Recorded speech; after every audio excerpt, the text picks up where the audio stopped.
Hey guys, so I thought I'd talk about something that happened the other day and something that it's striking. It just dawned on me now.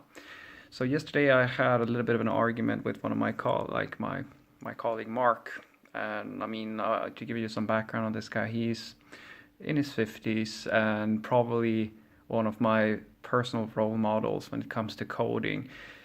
I wouldn't say I'm not, he's really good at what he does, and like probably the most senior person I've ever had the good fortune of working with. I mean, he's not perfect. We disagree on some things, but during my hiring process of my job hunt here, I've been talking I was like, I mean, to give you some backstory for me, I mean, I've never ever been in a situation where I had to look for a job in the way that I am right now, or rather, I basically said on LinkedIn that I needed a job, and I was overwhelmed by how many replies I got. I have I'm not joking. I haven't now it's kind of like stabilizing a bit, but in the first month, I didn't buy lunch at all. I was booked every single day for the entire week for lunch meetings, and most of the time it was 2 or 3 interviews a day.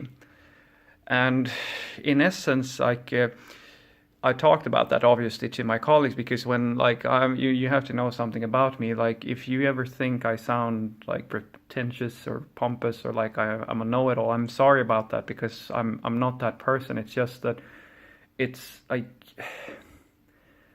there isn't a single. I don't think I mean, of course everybody does, but like I don't think I've ever intentionally tried to be mean to somebody or make somebody feel bad about themselves or try to brag about myself, because it's just not who I am. Like, I'm very honest with myself and other people, and sometimes I don't think so much about that. Some people may not like that level of honesty. But yeah, anyway, what I'm trying to get to here is that he said, like, I was talking, obviously I'm interested to hear what my colleagues are doing now that we're all getting laid off. And it's all these, it's almost like in the movies where you follow the movie, and then there's this magic moment. The main character gets that magic moment where everything just fits together, and he realizes, he looks back at what's happened in the movie, and then all these tiny pieces start coming together, and he sees the whole picture.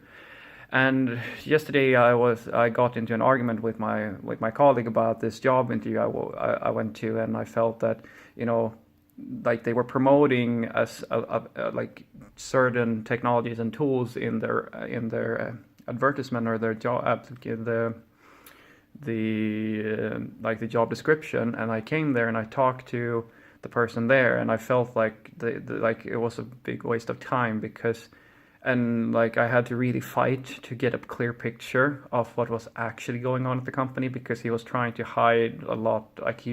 I don't know if it was just inexperience or if there was something else, but I got the sensation that they really wanted to stall and like avoid. He tried to stall and avoid my questions a lot of the time, and because they were, pretty technical questions.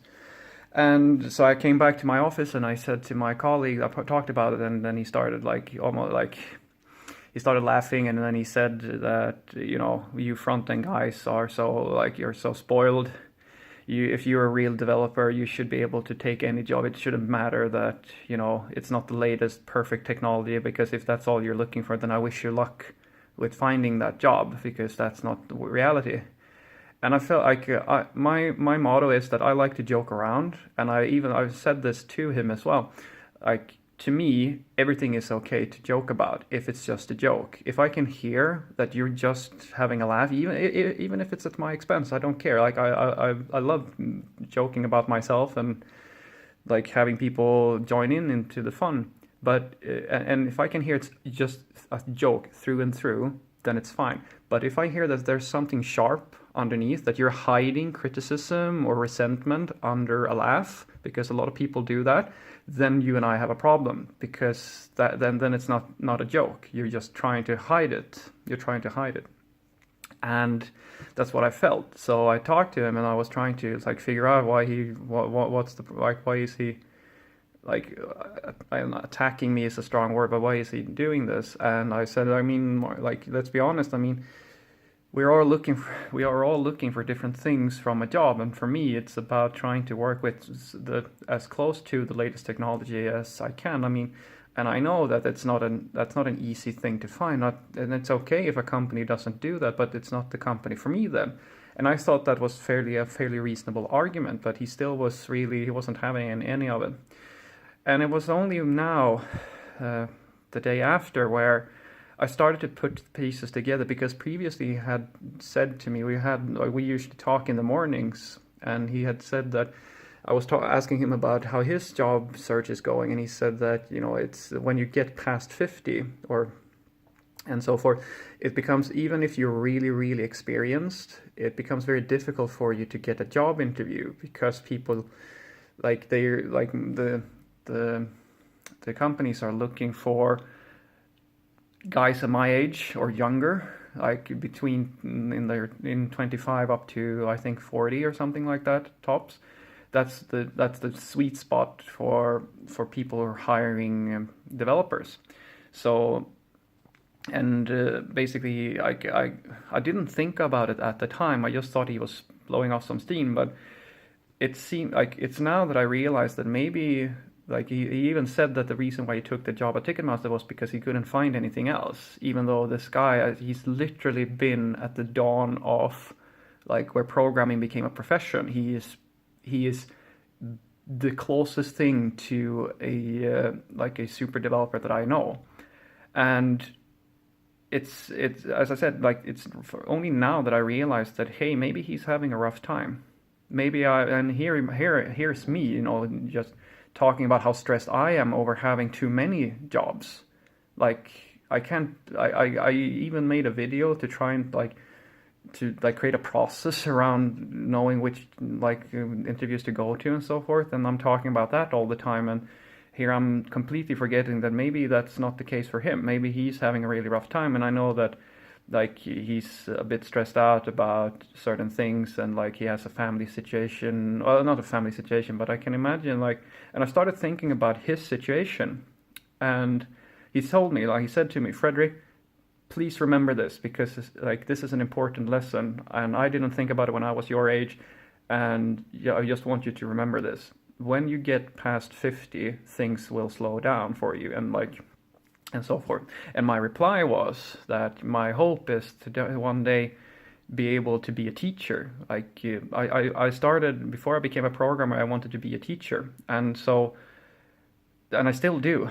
I want to be the best programmer. I want, if in my perfect scenario, I would get to be a guru of programming. One of those people, you know, who go on the show that has like Google I/O and Facebook and like all these big gatherings, and get to present my ideas and my thoughts and the things that I've learned, and so I can build up a little bit of a personal brand that people, you know, I don't want to be like, okay, great, being famous is great, but more about people knowing that, you know, this guy Fredrik, he has some good ideas. And when I then go into teaching, I want to start a company or start working for a company where like we offer this to as many people as possible, and I want the seats in the school or the online experience to be completely packed. I want people to want me to help them become the best that they can be, because I want to be known for being the guy who I have a lot of life experience. I know this stuff. I would like TED Talks, for example. That's great. I mean, people who've actually done stuff, that's the type of person I want to be.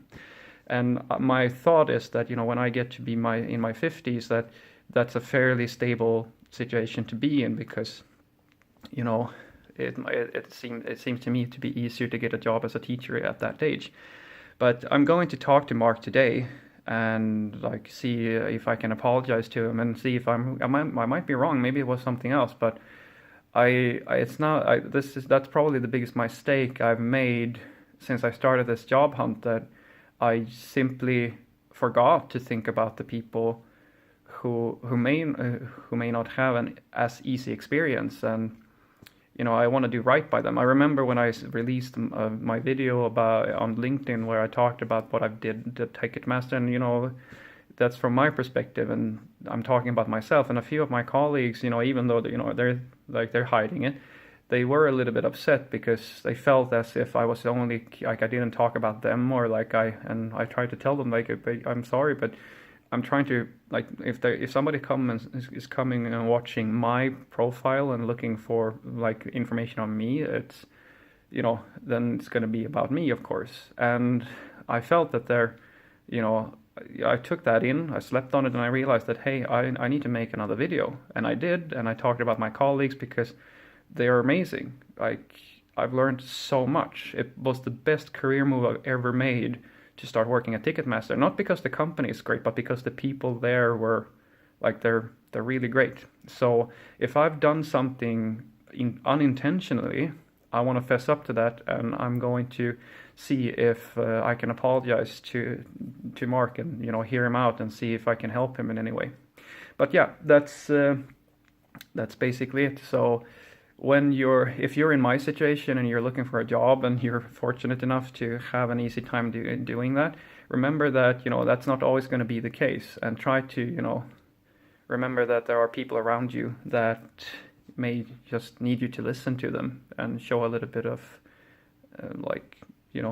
be conscious of other people. That's basically what I'm saying.